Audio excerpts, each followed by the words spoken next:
बरेच दिवस मी ना तिच्याशी बोलले ना तिला पाहिले.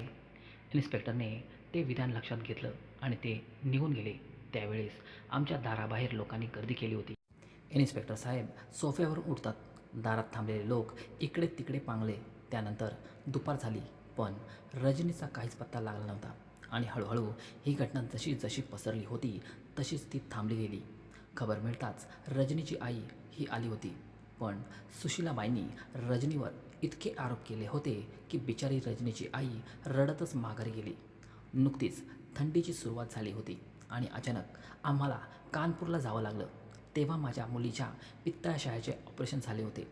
काही दिवस काळजी घेणे गरजेचे होते, त्यामुळेच मला तिथे थांबावे लागले. एके दिवशी मी भाजी घेण्यासाठी बाजारात गेले होते. तेव्हा शेजारच्या भाजीच्या दुकानात मोलभाव करणाऱ्या एका बाईचा आवाज माझ्या कानावर पडला. तो आवाज मला ओळखीचा वाटत होता. भाजीवाल्याला पैसे देऊन ती बाई मागे वळताच माझे डोळे तिला पाहून वटारले. मी स्तब्ध झाले होते, कारण आमची अशी अचानक भेट होईल अशी मला अपेक्षाच नव्हती. प्रथम रजनी पुढे आली आणि माझ्या पायाला स्पर्श केला आणि म्हणाली, "मावशी, तुम्ही कसे आहात आणि इकडे कसे काय आलात?" "थांबा थांबा, आलं माझं लक्षात. तुम्ही दीदीकडे आलात ना? दीदी कशी आहे?" तिला आठवलं की माझी मुलगी कानपूरला राहते. पण या रजनीमध्ये आणि आधीच्या रजनीमध्ये काहीच समानता नव्हती. ही रजनी ताज्या फुललेल्या फुलासारखी तिच्या नावाप्रमाणे जगत होती. पूर्ण भरगच्च शरीर, तणावमुक्त चेहरा. मग माझी नजर तिच्या पोटाच्या फुगवट्याकडे गेली. तेव्हा तिने आपले पोट साडीच्या पदराने झाकले आणि भाजीची पिशवी पोटासमोर धरली. मी तिचं निरीक्षण करत होते. तिच्या कपाळावर टिकली होती, तर भांगेत सिंदूरही होता.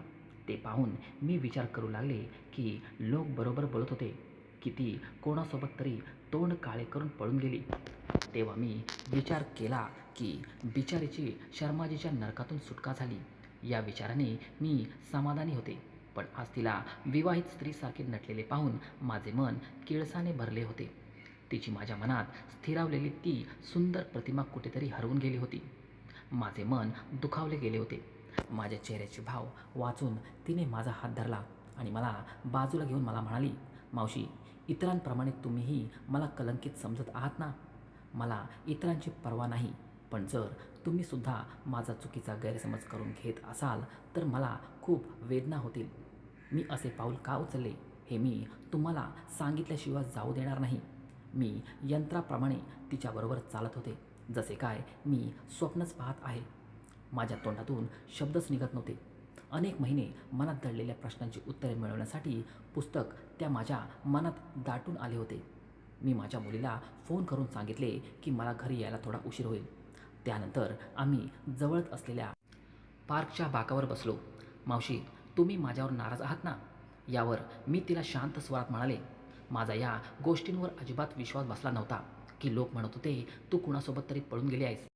मला तर असेच वाटत होते की तुझ्या दुःखापासून मुक्त होण्यासाठी तू आत्महत्या केली आहेस किंवा तू तुझ्या आईकडे गेली आहेस. पण तुझी आई आल्यावर मला असे वाटले की कदाचित तू आत्महत्या केली असेल आणि आज तुला इथे अचानक पाहून मला धक्का बसला. जर तुला कोणासोबत सेटल व्हायचे होते तर तू हे तुझ्या घरात स्पष्ट सांगू शकली असतीस. तू प्रौढ होतीस, त्यामुळे कायदासुद्धा तुला लग्न करण्यापासून रोखू शकला नसता. हे ऐकून रजनीच्या डोळ्यातून अश्रू येऊ लागले. मी तिच्याकडे पाहिले तर ती आपल्या साडीच्या पदराने डोळे पुसत होती. "मावशी, मी तिथून असे बाहेर पडेल याची मी कल्पनाही केली नव्हती. पण नशिबाने मला अशा वळणावर आणले होते की माझ्याकडे दुसरा पर्यायच नव्हता. मी पळून जाण्याचा काही दिवस आधी माझ्यासोबत काय घडले होते हे तुम्हाला माहीत आहे का?" नेहमीप्रमाणे त्या रात्रीसुद्धा 11च्या सुमारास मी माझे काम संपवून माझ्या खोलीत गेले. मी इतके थकले होते की बेडवर पडताच झोपी गेले आणि दाराला आतून कडी लावायचे विसरून गेले. काही वेळाने मला असे जाणवले की कोणीतरी मला चिटकून झोपले आहे. माझ्या मानेवर गरम श्वास लागल्याने मी घाबरले आणि उठू लागले. पण त्याने मला घट्ट पकडले आणि माझ्यासोबत घाणेरडे काम करायला सुरुवात केली. जेव्हा मी खिडकीतून येणाऱ्या सूर्यप्रकाशात त्याचा चेहरा पाहण्याचा प्रयत्न केला तेव्हा माझा दीर नमनला बघून माझ्या घशातून एकच जोरात किंचाळी निघाली आणि मी त्याला माझ्या पूर्ण ताकदीने मागे ढकलले आणि बेडवरून खाली उतरले. "भाऊजी, तुम्हाला लाज वाटत नाही का? आई समान वहिनीशी असं वागताना? मी तुम्हाला माझ्या धाकट्या भावाप्रमाणे समजत होते." त्यानंतर मी तेथून बाहेर आले आणि माझ्या सासूबाईंना हाक मारायला सुरुवात केली. नमन मला दूर ढकलून त्याच्या खोलीकडे धावला. आई आणि बाबा डोळे चोळत त्यांच्या खोलीतून बाहेर आले. मग आई माझ्याजवळ येत म्हणाल्या, "काय गं, नवरा नाही तर तुला झोप येत नाही का आमची झोप मोड करायला? एवढ्या रात्री उठून आमची झोप का खराब करत आहेस?" मी थरथर कापत होते. रडक्या स्वरात त्यांना मी सर्व काही सांगितले. हे ऐकून दोघेही हैराण झाले होते. पण ते मला दोष देऊ लागले होते आणि म्हणाले की नमन अजून लहान आहे. खरं तर चूक तुझीच असेल, जे तू माझ्या मुलावर नजर टाकत आहेस आणि उलट त्याच्यावरच कलंक लावतेस. मी त्यांना शपथ घेऊन सांगितले की मी खरे बोलत आहे, पण त्यांनी माझ्यावर विश्वास ठेवला नाही. उलट मलाच दोषी ठरवले. मग अमन त्याच्या खोलीतून असा बाहेर आला जसे काय आम्ही त्याची झोप खराब केली आहे. आई, हा कसला गोंधळ लावलाय? हवे तर उजळल्यावर भांडत बसा. एवढे बोलून तो पुन्हा त्याच्या खोलीत जाऊ लागला. तितक्यात सासूबाईंनी त्याला विचारले, अमन, तू काही वेळापूर्वी रजनीच्या खोलीत गेला होतास का? आई, तू काय यावेळी माझ्यासोबत मस्करी करत आहेस का? मी 10 वाजता झोपी गेलो होतो आणि त्यावर तुमच्या गोंधळामुळे आता उठलो. ऐकलेस का गं? पांढऱ्या पायाची ऐकलेस ना? तुझे तारुण्य तुझ्या ताब्यात नाही आणि वर तू माझ्या मुलावर आरोप करत आहेस. कुठेतरी जाऊन जीव दे. मला शिव्या शाप देत सासूबाई त्यांच्या खोलीत गेल्या. सासरे तिथेच उभे राहून माझ्याकडे एकटक पाहत होते. त्यानंतर ते माझ्या डोक्यावरून हात फिरवत माझ्या पाठीपर्यंत घेऊन गेले. मला काय स्पर्श कळत नव्हता का?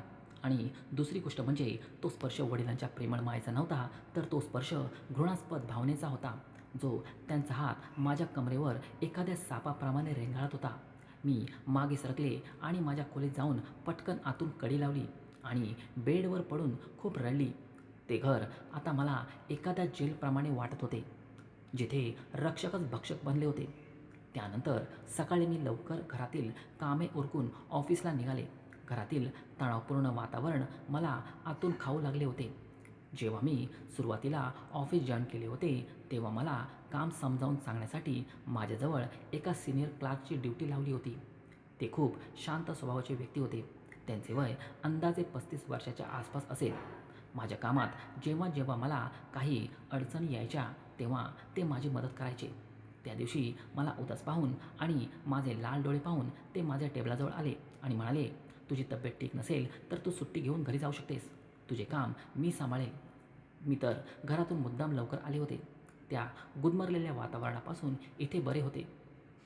जरी काम जास्त असले तरी चालेल. त्यामुळे मी त्यांना सांगितले की रात्री ताप होता, पण आता तब्येत ठीक आहे. लंच टाईमच्या वेळेही मी तिथेच बसून राहिले. ना मी टिफिन आणला होता, ना मला काही खायचे वाटत होते. तेवढ्यात ते माझ्याजवळ येऊन बसले. त्यांचे नाव महेंद्र होते. रजनीजी, नक्कीच काहीतरी आहे, नाहीतर तुम्ही इतके काळजीत नसता. त्यावेळी मला कोणत्या तरी सहानुभूतीची आणि कोणाच्या तरी आधाराची गरज होती. इतके दिवस मी एकटीच अडचणींचा सामना करत होते. पण रात्रीच्या घटनेने माझ्या संयमाचा बाण सुटला आणि मी ढसाढसा रडू लागले. कारण त्यांच्यातील आपलेपणा माझ्या परिस्थितीबद्दल विचारत होता. मला असे रडताना पाहून ते घाबरले आणि त्यांनी माझ्या डोक्यावरून हात ठेवून एक मायेचा स्पर्श ठेवला. त्यांचा स्पर्श माझ्या सासऱ्यांसारखा नव्हता, तर तो एक संवेदनशील मायेचा आणि काळजीचा स्पर्श होता, जो माझ्या मनाच्या खोल जखमेवर मलम म्हणून काम करत होता. त्याने मला शांत केले आणि पाणी प्यायला दिले.